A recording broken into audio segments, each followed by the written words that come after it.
لکل الحمد یا اللہ والصلاة والسلام علی رسول اللہ وعلی آلہ واصحابہ نجوم الہدا۔ السلام علیکم ورحمۃ اللہ وبرکاتہ۔ امید ہے کہ سبھی لوگ خیریت سے ہوں گے۔ اللہ پاک سب کو دونوں جہان میں شاد و آباد رکھے اور بہت ساری بھلائیاں نصیب فرمائے۔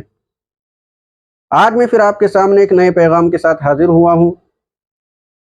اگر آپ لوگوں نے چینل کو سبسکرائب نہیں کیا ہے تو سبسکرائب کر لیں تاکہ جو بھی ویڈیو بنے وہ آپ لوگوں تک پہنچتی رہے، اور اپنے یار دوستوں کو بھی شیئر کر دیا کریں، کیونکہ کسی کو دین کی بات بتا دینا یہ بھی بہت بڑے ثواب کا کام ہے۔ میں نے اسی مقصد سے، اسی وجہ سے اس چینل کو بنایا ہے تاکہ اپنے دینی بھائیوں تک دین کی باتیں پہنچاتا رہوں۔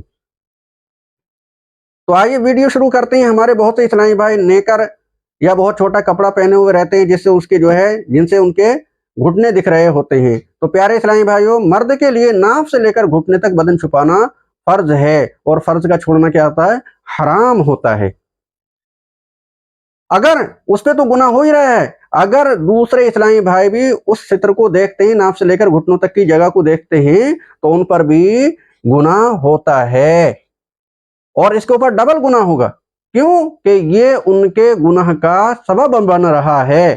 اگر یہ نیکر پہنے ہوئے نہ ہوتا، گھٹنے کھولے ہوئے نہ ہوتا، تو وہ لوگ گناہگار نہ ہوتے۔ لہذا ہمیں چاہیے کہ اپنا ستر جو ہے ناف سے لے کر گھٹنے تک ہر حال میں چھپائے رہیں، سوائے مجبوریوں کے۔ ان کا حکم الگ ہوتا ہے، اس میں کھولنے کی اجازت، استنجا وغیرہ کرنا انسان کو تو کھولنے کی اجازت ہے۔ اسی طریقے سے نیکر پہن کر یا بہت چھوٹا کپڑا پہن کر جو ہے نہانا لوگ سامنے، یہ بھی حرام ہے۔ ہاں، غسل خانے میں نہایا کریں، زیادہ بہتر ہے، کیونکہ نل پہ اگر کپڑا باندھ کر نہا بھی لیا جاتا ہے، پھر بھی کبھی کبھی جو ہے بے حیائی کا منظر ہوتا ہے، کپڑا بھیگ جانے سے بدن جو ہے صاف نظر آتا ہے، اور یہ جو ہے اچھا نہیں لگتا ہے۔ لہذا غسل خانے میں نہایا کریں۔ غسل خانے میں انسان اچھے طریقے سے غسل کر لیتا ہے، لیکن یہ یاد رکھیں قبلہ رخ نہیں ہونا چاہیے۔ جب ہم غسل خانے میں کپڑے اتار کر نہا سکتے ہیں، نیکر پہننے کی بھی ضرورت نہیں ہے، لیکن یہ دھیان رہے کہ جب ہم کوئی کپڑا پہنے ہوئے نہ ہوں اتنا بڑا جس سے ہمارے گھٹنے بھی چھپ جائیں، تو ایسی حالت میں کعبے کی طرف کو منہ یا پیٹھ نہیں کر سکتے۔ لہذا غسل خانے میں نہاتے ہوئے اس چیز کا دھیان رکھنا چاہیے کہ ہمارا منہ دکن یا پروت ہونا چاہیے۔ دوسری چیز، ہمارے بہت سے اسلامی بھائی سوال کرتے ہیں کہ ہم نے اگر اپنا ستر دیکھ لیا یا دوسرے کا ستر دیکھ لیا تو کیا ہمارا وضو ٹوٹ گیا؟ تو پیارے اسلامی بھائیوں، کسی دوسرے کا ستر، گھٹنے وغیرہ دیکھنے سے وضو نہیں ٹوٹتا ہے، اور نہ اپنا ستر دیکھنے سے ٹوٹتا ہے۔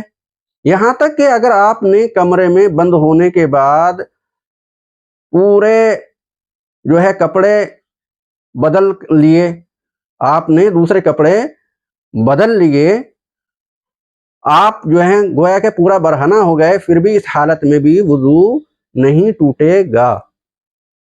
ایک بات اور ذہن میں رکھیں کہ ریح خارج ہونے سے وضو ٹوٹ جاتا ہے، لیکن جس کی ریح خارج ہوئی ہے اسی کا وضو ٹوٹے گا۔ ایسا نہیں ہے کہ دوسرے کو اگر آواز پہنچ گئی تو اس کا بھی وضو ٹوٹ گیا۔ ہاں، ایسے مسائل بھی سامنے آتے ہیں۔ ہمارے بچپن میں ایک مسئلہ سامنے آیا، جب ہم چھوٹے سے تھے تو مسجد میں کسی اسلامی بھائی نے جو ہے ریح خارج کر دی۔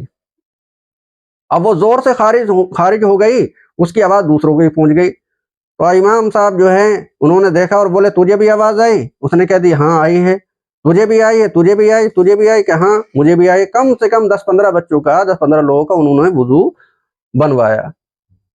تو پیارے اسلامی بھائیوں، امام صاحب کا حکم تھا، اب لوگوں کو معلوم نہیں، تو امام صاحب کی بات تو ماننی پڑتی، تو صاحب سب نے جو ہے وضو بنایا، مگر یہ مسئلہ جو ہے غلط ہے۔